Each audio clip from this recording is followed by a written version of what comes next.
Right now it's 6 on Connecticut's news station. School funding will be on the agenda for town councilors after voters rejected 2 proposals for next year in East Hampton. A $45 million settlement reached between the city of New Haven and the family of Randy Cox, what their attorney is saying this morning. Also turning hate into hope. That's what artists did in downtown Hartford with their Black Lives Matter mural. We'll tell you what's expected to happen today. All local, all morning. This is Fox 61, Connecticut's news station. First at 6, a cloudy and humid start to the day out there. Now the sunshine is expected to return later on today. Good morning, sunshine. Thank you for joining us here on Fox 61. I'm Symphony Privet. And I'm Tim Lambers. And if I'm not mistaken, I think it's going to get a little less humid too. But let's get right over to meteorologist Rachel Piscatelli for the forecast. She knows better than we do for sure. Hey, good morning. Good morning to those at home. So things are going to improve over the course of the day today. But in the meantime, yes, we have higher humidity and also higher temperatures starting off in this mid to upper 60s across the state. At 67 degrees in Hartford, dew points are up in the mid 60s. We had some rain overnight that has pushed to the north of us this morning. We're drying things out as we approach the mid to late afternoon.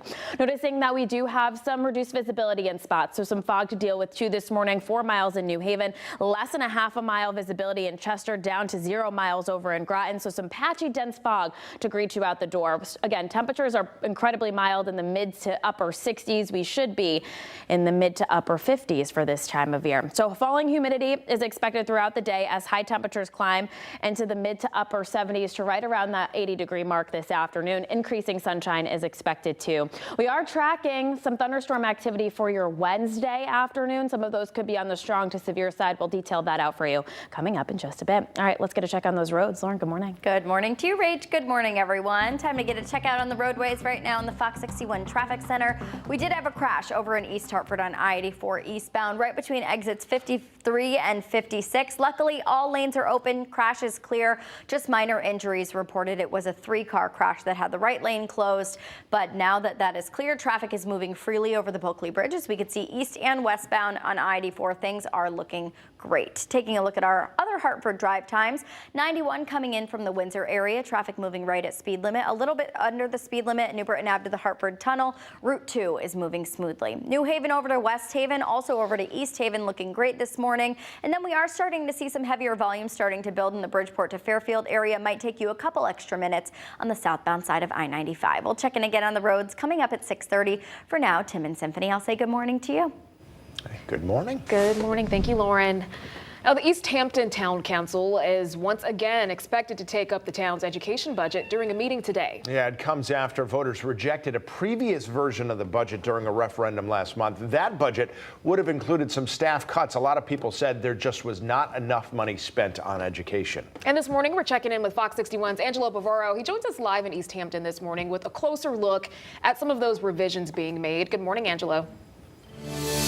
Symphony, Tim, good morning. And those revisions include injecting this budget with more money. Now, at that meeting happening tonight, the town council is expected to move this new proposal forward and also set some new dates for a town meeting and a new referendum regarding this new proposal.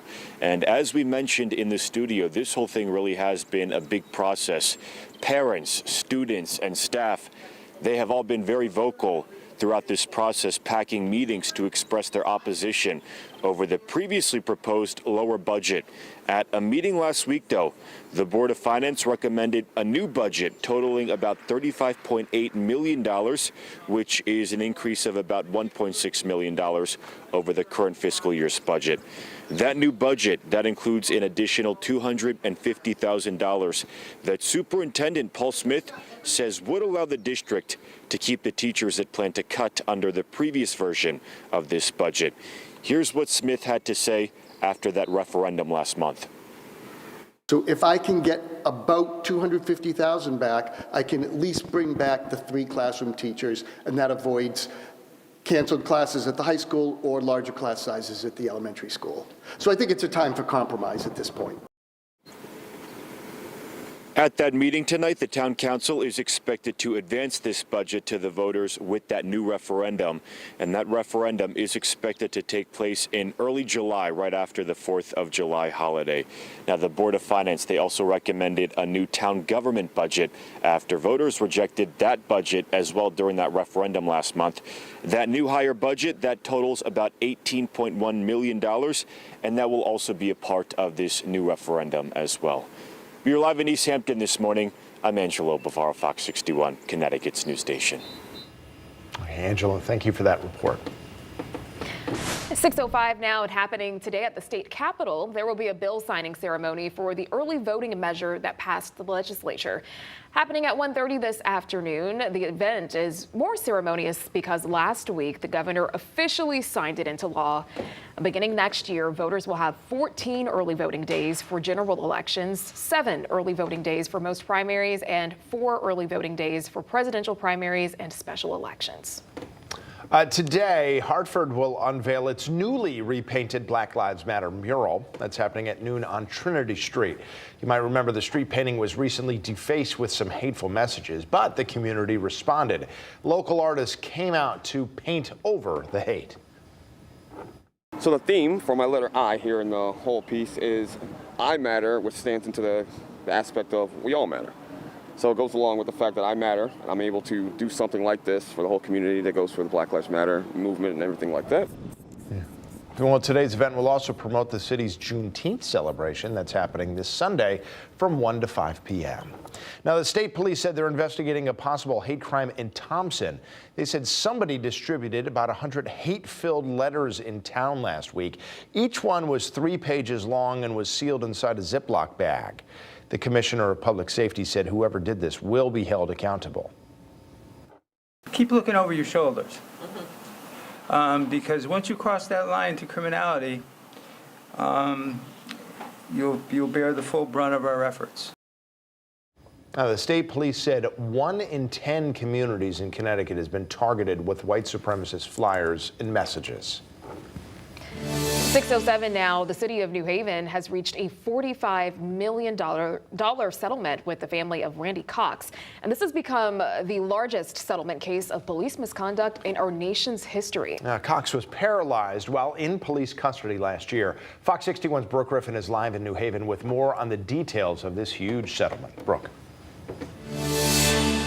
Well, Randy Cox, his family, and his attorney have all been fighting for justice for almost exactly a year now. But his attorney now says that justice is really starting to be seen as that settlement has been reached, and 2 of the 5 officers have already been fired in this case. Now, on June 19th of last year, Randy Cox was handcuffed and put into a New Haven police transport van. During a sudden stop, the video shows Cox was thrown to the back of that van, leaving him paralyzed. New Haven Mayor Justin Elliker says they chose to settle because the officers need to be held accountable for their neglectful actions. $30 million of that money will come from the city's insurance policy, but the other $15 million will have to come out of their pockets if the board does approve that funding. Elliker says they have also made changes within their department policies. Most transports are now done by putting the person into a cruiser instead of a van, and police are now required to ask the person in custody if they require any sort of medical attention. Cox's attorney says Friday was an emotional day for both Randy and his family. It was the first time that I saw some real emotion for Randy, and I got the sense that finally he could let a lot of what he has been reliving for the last year go.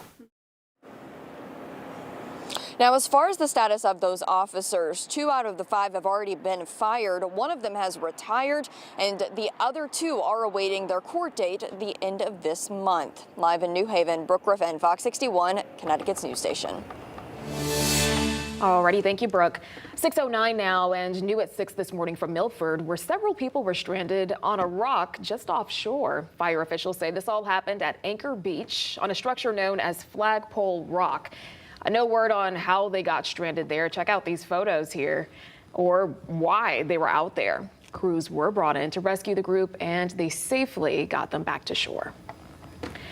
A former Waterbury city official accused of driving drunk and severely injuring a teen in a hit-and-run crash had his case moved to another court yesterday. 58-year-old John Egan was serving as the chair of Waterbury's zoning commission at the time of the crash last month. He has since resigned. Police say 17-year-old Brian Kaye was riding a scooter when Egan hit him with his car. Kaye is currently at Connecticut Children's Medical Center fighting for his life. Egan is due back in court later this month.